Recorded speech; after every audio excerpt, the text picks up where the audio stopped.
Bangle twinning with tassels ಈ sounds ಎಲ್ಲ ಹೊಸದಾಗಿ ಕೇಳಿಸ್ತಿದೆಯಲ್ಲ, ಇದೊಂದು ಯುನೀಕ್ ಆ್ಯಂಡ್ ಕ್ರಿಯೇಟಿವ್ ಪ್ಯಾಟ್ರನ್ ಆಗಿದೆ.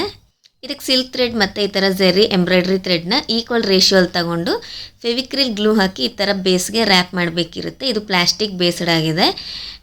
ಕೋನ್ ಶೇಪು ಮತ್ತು ಡಿಫ್ರೆಂಟ್ ಶೇಪ್ಸಲ್ಲಿ ಬರುತ್ತೆ. ನನ್ನ ಸ್ಯಾರಿಯಲ್ಲಿರೋ ಪ್ರಿಂಟ್ಸ್ಗೆ ಟ್ವಿನ್ನಿಂಗ್ ಮಾಡಬೇಕು ಅಂತ ನಾನು ಈ ಕೋನ್ ಶೇಪ್ನ ಸೆಲೆಕ್ಟ್ ಮಾಡ್ಕೊಂಡಿರೋದು.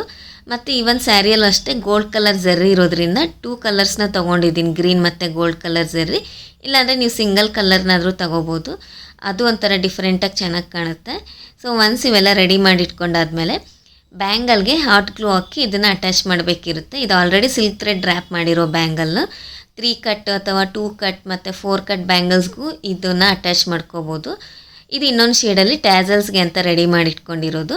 ಇಲ್ಲಿ ಈ ಕೋನ್ ಶೇಪಲ್ಲಿ ಏನಿದೆ ಸ್ಯಾರಿ ಪಲ್ಲು ಅಲ್ಲಿ, ಅದು ಇನ್ನೂ ಎಕ್ಸ್ಟ್ರಾ ಫ್ಯಾಬ್ರಿಕ್ ಇತ್ತು. ಸೊ ಅದನ್ನು ನಾನು ಕಟ್ ಮಾಡಿ ಡಿಟ್ಯಾಚಬಲಾಗಿ ಯೂಸ್ ಮಾಡ್ಕೊಂಡಿದ್ದೀನಿ. ಸ್ಲೀವ್ಸ್ಗೆ ಅಟ್ಯಾಚ್ ಮಾಡ್ಕೋಬೋದು. ಈ ಥರ ಸ್ಟಿಚ್ ಮಾಡ್ಕೋಬೇಕಷ್ಟೆ, ಆಗ ಟ್ಯಾಸಲ್ಸ್ ರೆಡಿ ಆಗುತ್ತೆ, ಅದ್ರ ಟ್ವಿನ್ನಿಂಗ್ ಬ್ಯಾಂಗಲ್ಲು ರೆಡಿ ಆಗುತ್ತೆ. ಇವಾಗ ನೋಡಿ ತೋರಿಸಿದ್ನಲ್ವ, ಸೊ ಇದೇ ಪ್ಯಾಟ್ರನ್, ಇದು ಡಿಟ್ಯಾಚಬಲ್ ವರ್ಕ್, ಇದು ಸ್ಲೀವ್ಸ್ಗೆ ಅಟ್ಯಾಚ್ ಮಾಡ್ಕೋಬೋದು. ಈ ಥರ ಇನ್ನಷ್ಟು ಕ್ರಿಯೇಟಿವ್ ವೀಡಿಯೋಸ್ ಬೇಕು ಅಂದರೆ ಈ ಪೇಜ್ನ ಫಾಲೋ ಮಾಡ್ಕೊಳ್ಳಿ. Thank you.